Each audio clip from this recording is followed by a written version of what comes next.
The reporter asked the question carefully, almost apologetically, because everyone in the room knew it would be controversial. Mr. Chan, you've said publicly that you won't leave your fortune to your children. Can you explain why?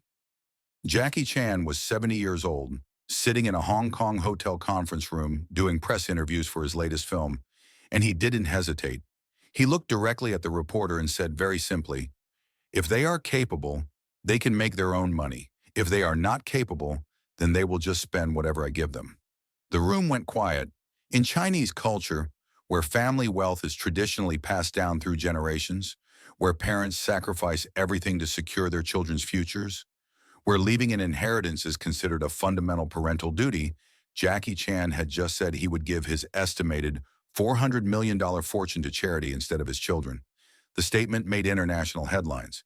Some people called him heartless. Others called him wise. But to understand why Jackie made this decision, you need to understand what he learned from his own father, what he witnessed in the lives of wealthy families around him, and what he believes about money, effort, and what parents actually owe their children. Jackie Chan grew up with nothing.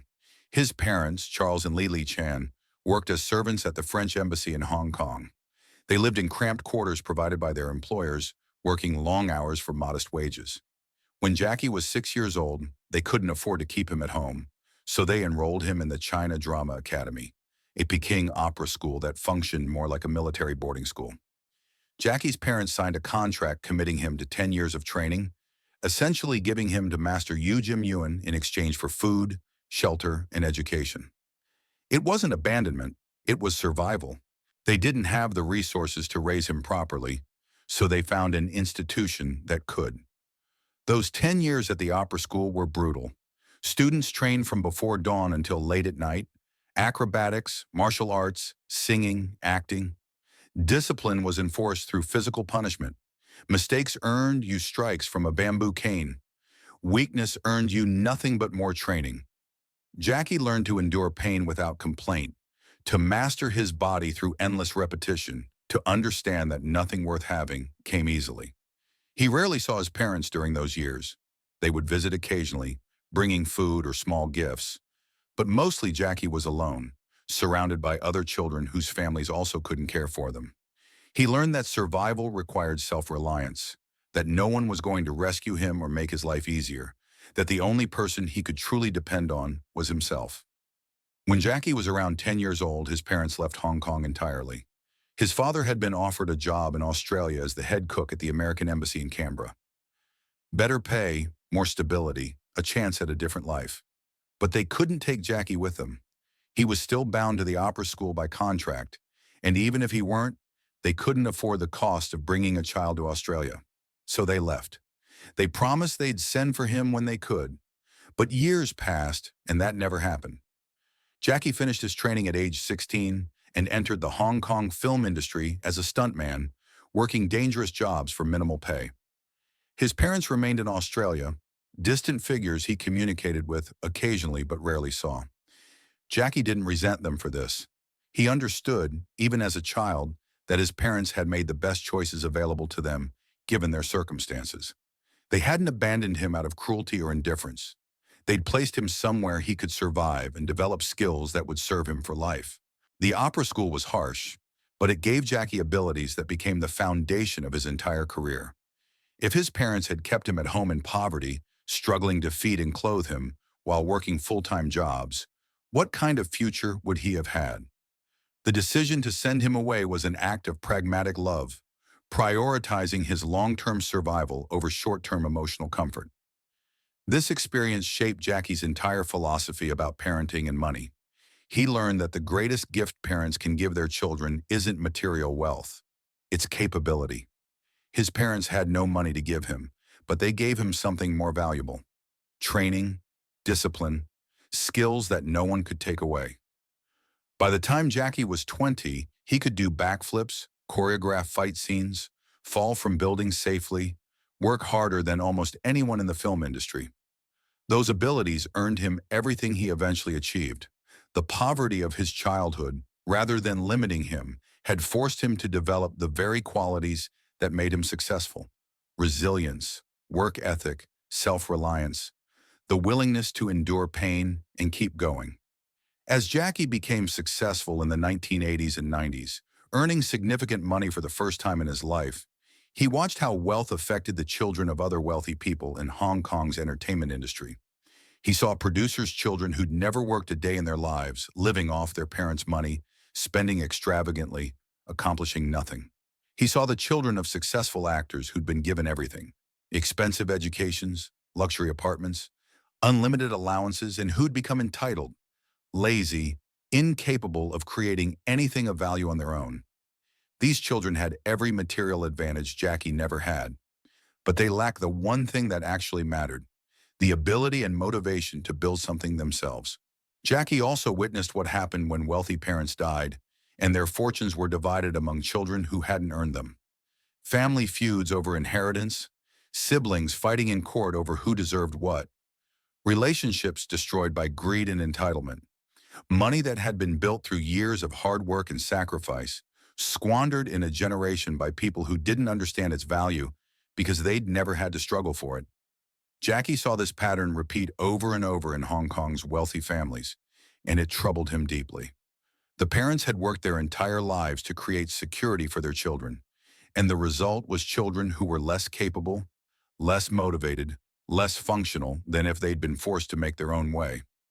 There was also something more personal influencing Jaycee's thinking. In 1999, when Jaycee was 45 years old, a woman named Elaine Ng came forward claiming that Jaycee had fathered her daughter, Etta Ng, during an affair. Jaycee publicly admitted to the affair and acknowledged paternity. The revelation caused a scandal. Jaycee was married to Joan Lin, a former Taiwanese actress, and they had a son, Jaycee Chan, born in 1982. Jaycee's infidelity became public knowledge, damaging his carefully cultivated family man image. But what happened next revealed something important about Jaycee's approach to parental responsibility. Jaycee provided financial support for Etta as required by law, but he never developed a relationship with her. He didn't raise her, didn't involve her in his life, essentially treated her as a legal obligation rather than a daughter. This sounds cold and many people criticize Jaycee for it, but there was a logic to his approach. He'd made a mistake, had an affair, and a child resulted from that mistake. He took financial responsibility because that was the legal and moral requirement, but he didn't pretend to be her father in any meaningful sense. He was already an absent father to his legitimate son Jaycee due to his work schedule and priorities. Trying to be a present father to Etta would have been hypocritical and likely ineffective. Etta grew up with her mother, largely disconnected from Jaycee's world and wealth. As an adult, she's been publicly critical of Jaycee, describing him as absent and uncaring. She's struggled financially, at times reportedly homeless, and has expressed frustration that Jaycee, despite his enormous wealth, hasn't provided more support. From Etta's perspective, Jaycee abandoned her. From Jaycee's perspective, he fulfilled his legal obligations, but refused to create a false relationship or shower her with money that she hadn't earned and that might make her dependent and incapable. Jaycee's relationship with his legitimate son Jaycee has been equally complicated, though in different ways. Jaycee was born into wealth and privilege that Jaycee never experienced. He grew up in a luxurious home, attended expensive schools, had every material advantage. Jaycee was often absent, traveling constantly for film work, prioritizing his career over family time. When he was present, he was strict, demanding, holding Jaycee to high standards without providing much emotional warmth or support. Jaycee has described their relationship as distant, saying his father was more like a stern teacher than a nurturing parent. Jaycee tried to follow in his father's footsteps, pursuing careers in both acting and music. He released several albums in the mid-2000s and appeared in a number of films.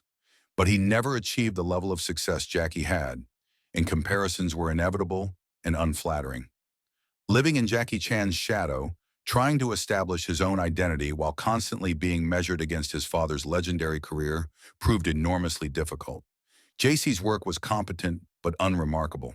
He was skilled enough to have a career, but not talented enough to transcend his father's legacy and become his own person in the public imagination. Then in 2014, when Jaycee was 31 years old, he was arrested in Beijing for marijuana possession, Police found 100 grams of marijuana in his apartment and evidence that he'd been using the drug regularly. In China, drug offenses are treated very seriously. Jaycee was sentenced to 6 months in prison. The arrest became international news not just because of Jackie's fame, but because of how Jackie responded. He issued a public statement expressing shame and disappointment, apologizing to the public for his son's behavior, and essentially accepting partial responsibility for Jaycee's choices. He said that as a father, he had failed to properly educate his son, that he felt ashamed before society. But Jackie didn't use his wealth or influence to reduce Jaycee's sentence or shield him from consequences. He let his son go to prison. He let him experience the full weight of his poor decision. This shocked many people, particularly in Chinese culture, where wealthy and powerful parents routinely intervene to protect their children from legal consequences. Jackie could have made phone calls, used connections, found ways to minimize the punishment. Instead, he stepped back and let the legal system function. When Jaycee was released after serving his sentence, Jackie made a brief public appearance with him, but didn't make a big show of forgiveness or reconciliation. The message was clear. You made a choice. You face the consequences. Now you move forward. In interviews after Jaycee's imprisonment, Jackie talked about parenting in ways that revealed his underlying philosophy. He said that loving your children doesn't mean protecting them from the results of their mistakes. It means preparing them to handle consequences, to learn from failure, to develop resilience. He said that wealthy parents who shield their children from every difficulty are actually handicapping them, preventing them from developing the strength they'll need to navigate life independently. The greatest gift he could give Jaycee, Jackie explained, wasn't money or protection. It was the opportunity to fail, to suffer, to learn that actions have consequences and that he alone was responsible for his choices.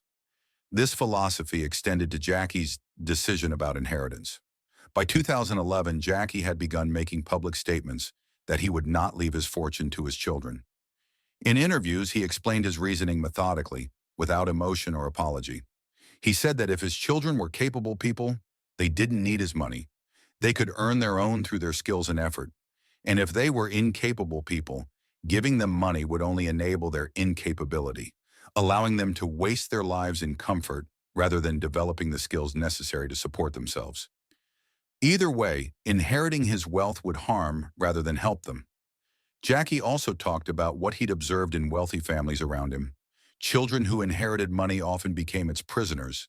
They lived in fear of losing it, became conservative and risk-averse, stopped trying to create anything new because they already had security, or they squandered it quickly, having never learned the discipline required to earn money, treating inherited wealth as infinite rather than finite. Jackie had built his fortune through 50 years of breaking bones and taking risks. He'd earned every dollar by putting his body on the line, by working harder than anyone else, by creating value through genuine skill and effort. The idea of handing that fortune to people who hadn't earned it, who might waste it or become dependent on it, felt wrong to him at a fundamental level. There was also a practical consideration. Jackie's wealth came with public responsibility. He'd earned it while working in the public eye, entertaining millions of people, building a reputation that extended far beyond just his films. His name meant something. It represented quality, authenticity, hard work, integrity. If he died and left his fortune to his children, and they squandered it or behaved badly, that would damage his legacy. The money wasn't just his personal property. It was connected to his life's work and public image. Giving it to charity ensured it would be used in ways that aligned with his values and protected what he'd spent his life building. Jackie began formalizing this decision in practical ways. He established charitable foundations focused on disaster relief, education, and supporting stunt performers and film industry workers who'd been injured or fallen on hard times. He made public commitments to donate his wealth to these causes after his death. He talked openly about his decision in interviews, explaining his reasoning and making clear this wasn't a spontaneous or emotional choice. It was a carefully considered position based on his values and observations about what actually helps children succeed. The reaction in Asia was mixed. In mainland China, where Jackie is enormously popular, and where traditional family values remain strong, many people criticize the decision as unfilial and harsh. Chinese culture emphasizes family obligation across generations. Parents sacrifice for children, children care for aging parents. Wealth flows through family lines, maintaining continuity and security. Jaycee's decision to break that chain, to give his money to strangers rather than his own blood, felt like a rejection of fundamental cultural values. Online discussions debated whether Jaycee was being wise or cruel, whether his children had done something to deserve being disinherited, whether wealth and parental love could be separated in this way. In Hong Kong, where Jaycee is based and where wealth inequality is severe, reactions were more nuanced. Many wealthy Hong Kong residents understood Jaycee's concerns about inherited wealth, creating incapable children. They'd witnessed the same patterns Jaycee described. Second and third generation wealthy families producing children who accomplished nothing, who became problems rather than productive members of society. There was appreciation for Jaycee's willingness to state openly what many wealthy people thought privately but wouldn't say publicly. At the same time, there was discomfort with the coldness of it, the transactional way Jaycee discussed his children, as if their worthiness could be measured and found wanting. In the West, reactions were generally more supportive. American culture, despite its own issues with inherited wealth, maintains a rhetorical commitment to meritocracy and self-made success. The idea that children should earn their own fortunes rather than coasting on parental wealth aligns with stated American values, even if actual American behavior often contradicts those values. Warren Buffett had said something similar years earlier, that he intended to give his children enough money so that they would feel they could do anything, but not so much that they could do nothing.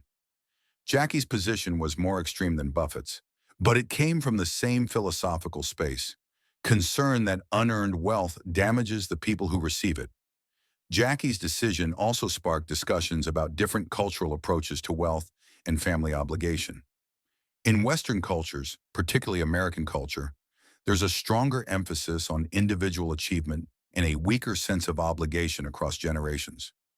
Parents help children reach adulthood, but adult children are expected to be independent.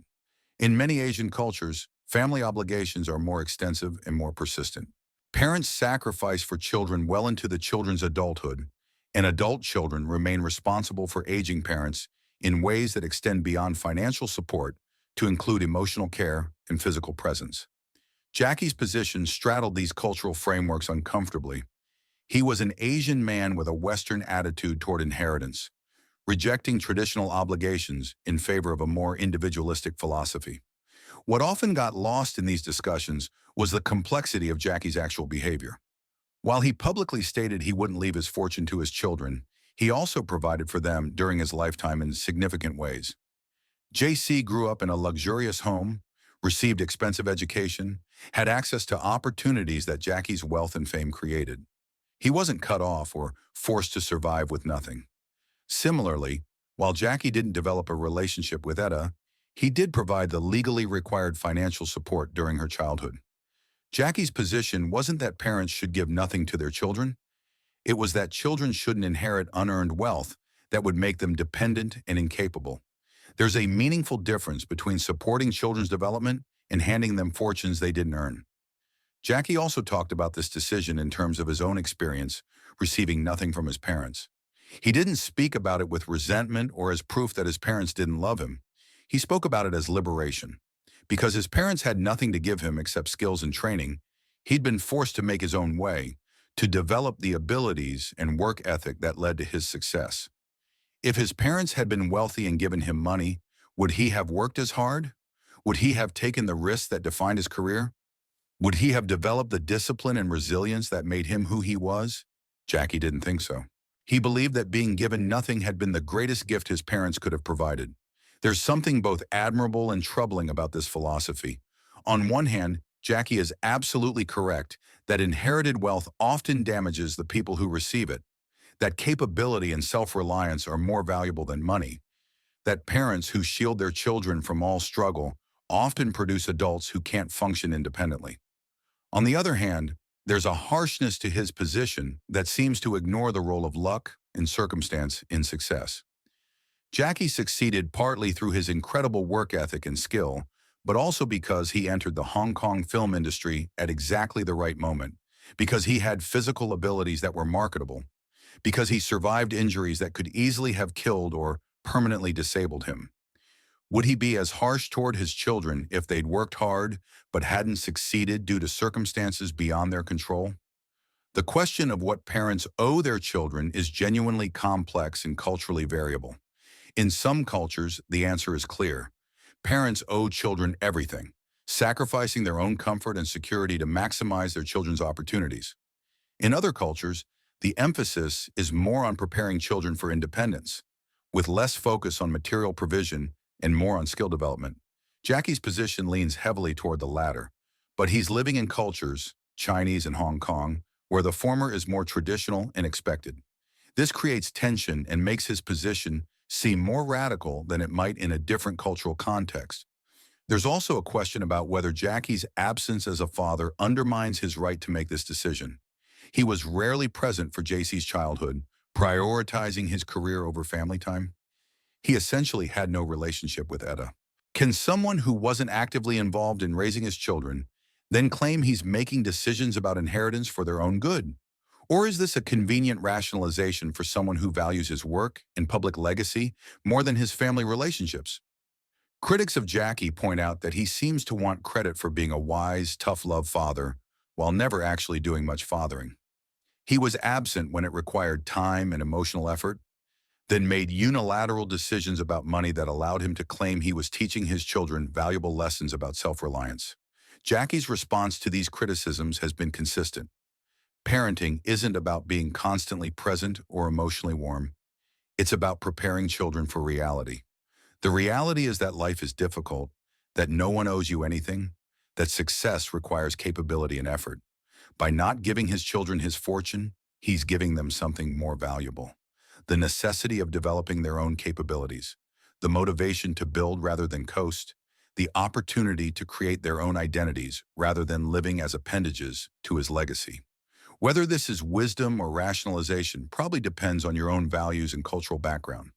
One aspect that complicates the narrative is Jaycee's charitable giving during his lifetime. He hasn't waited until death to give his money away. He's been actively philanthropic for decades. He's donated millions to disaster relief after earthquakes in China, built schools in rural areas, funded medical facilities, supported injured stunt performers, contributed to animal welfare organizations.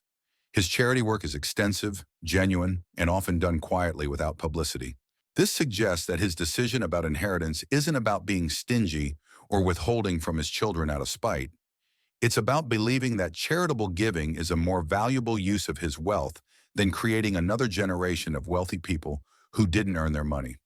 There's also an interesting parallel between Jaycee's approach to money and his approach to physical risk throughout his career.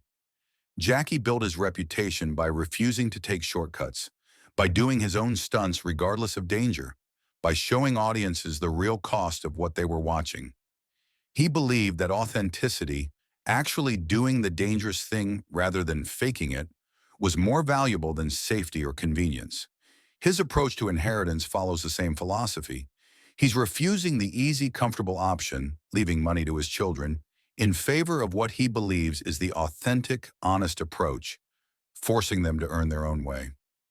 There's a consistency to his thinking across different domains. Shortcuts and unearned advantages damage the people who receive them, even when those advantages are offered out of love. By 2023, as Jaycee approached 70, the question of inheritance had become more concrete and immediate. He was still working but slowing down, taking fewer physical risks, acknowledging his own mortality more openly. The fortune he'd accumulated, estimated at around $400 million, though exact figures are private, was substantial enough that his decision about it would have significant real-world consequences. If given to his children, it would make them extraordinarily wealthy for life. If given to charity, it would fund significant social programs and help substantial numbers of people. The choice wasn't abstract anymore, it was becoming real. Jaycee, now in his 40s, had continued working in entertainment with modest success. He'd survived his prison sentence and moved forward with his career, but he'd never escaped his father's shadow or achieved independent stardom. Public statements from Jaycee about his father have been diplomatically neutral. He's acknowledged their relationship is distant, that his father is demanding and not particularly warm, but he's also expressed respect for Jackie's achievements and hasn't publicly complained about being disinherited. Whether this is genuine acceptance or diplomatic silence is unclear. Etta, Jackie's daughter from his affair, has been more openly critical, sometimes posting on social media about feeling abandoned and unsupported despite her father's enormous wealth. Jackie's wife, Joan Lynn, has remained largely silent on the inheritance issue. She's been married to Jaycee for over 40 years, but has lived much of that time separately, pursuing her own interests while Jaycee traveled constantly for work. Their marriage has endured despite Jackie's infidelity and long absences, suggesting either deep commitment or a pragmatic arrangement that works for both of them. Joan came from a successful acting career herself and has her own financial resources, so Jackie's decision about inheritance affects her less directly than it affects his children. She's never publicly opposed his decision or advocated for Jaycee to inherit the fortune. The broader question Jackie's decision raises is about the purpose of wealth and the nature of parental obligation. Is money just a resource to be used for whatever purpose the person who earned it chooses? Or does earning money while married and having children create obligations that override personal preference? Different legal systems answer these questions differently. In the United States, people have broad freedom to leave their money to anyone or no one. Children have no automatic right to inherit. In some European countries, children have stronger legal protections and cannot be completely disinherited. In Chinese law, there are provisions for supporting family members that could theoretically be invoked, though Jackie's children are adults capable of supporting themselves, which complicates any legal claims. Jackie's position is that money earned through his own effort is his to dispose of as he sees fit, and that he sees fit to use it for charity rather than creating wealthy children who didn't earn that wealth. This is logically coherent and philosophically defensible. It's also emotionally cold in a way that many people find troubling. There's a middle ground between leaving children enormous unearned fortunes and leaving them nothing, providing enough to ensure basic security while not so much that motivation disappears. Jaycee seems uninterested in that middle ground, preferring the stark clarity of his position. Earn your own money or have nothing. What's remarkable is Jackie's willingness to state this position publicly and repeatedly, knowing it will be controversial and will damage his image in certain communities. He could have handled this privately, writing a will that distributed his money as he chose, without publicly explaining his reasoning. Instead, he's made it a public teaching moment, using his own family situation to make broader points about wealth, capability, and what children actually need from parents. This isn't entirely altruistic. It also protects his legacy by preventing his children from being able to claim after his death that they were shocked or betrayed by his decision. By stating his intentions publicly and repeatedly, he's ensuring that no one can claim ignorance or dispute what he intended. There's also a performative aspect to Jackie's repeated public statements about not leaving his fortune to his children. Each interview where he reiterates this position, each article that reports on it, reinforces his image as someone with strong principles, willing to make hard choices. It positions him as different from other wealthy parents, as someone who cares more about his children's character than their comfort, as a man who practices what he preaches about hard work and self-reliance. Whether this is genuine principle or carefully crafted image management, or some combination of both, is difficult to determine from outside Jackie's actual thoughts and motivations. What can be said with certainty is that Jackie's decision is consistent with how he's lived his entire life. He built his career by doing things the hard way, taking real risks rather than using shortcuts, showing audiences the actual cost of what they were watching.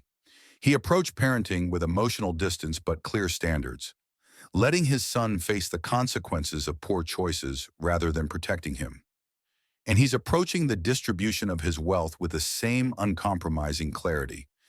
It goes to charity, not to children who didn't earn it, because that's what he believes creates value and protects both his legacy and their potential for developing genuine capability. The final moral of Jackie's inheritance decision isn't about whether he's right or wrong. Reasonable people can disagree about what parents owe children and whether inherited wealth helps or harms. The moral is about clarity of values and the courage to act according to those values, even when it's uncomfortable or controversial. Jaycee believes that capability matters more than money, that being forced to earn your own way creates strength, that his greatest gift to his children is not wealth, but the necessity of developing their own abilities. He's willing to be seen as harsh or unloving in order to act according to those beliefs. Whether you agree with his philosophy or not, there's something undeniable about someone who has the courage to live according to their stated values, even when those values create conflict and criticism. Jackie Chan will die eventually, and his fortune will go to charity as he's repeatedly stated. His children will have to make their own ways in the world, supported by whatever they've inherited in terms of capability rather than money. And the rest of us will be left with the question his decision poses. What do we actually owe our children? The comfort of inherited wealth, or the difficult gift of having to build their own lives? Jackie's answer is clear. Whether it's wise or cruel, generous or withholding, depends entirely on what you believe children need most from their parents: security or the strength that comes from knowing security must be earned.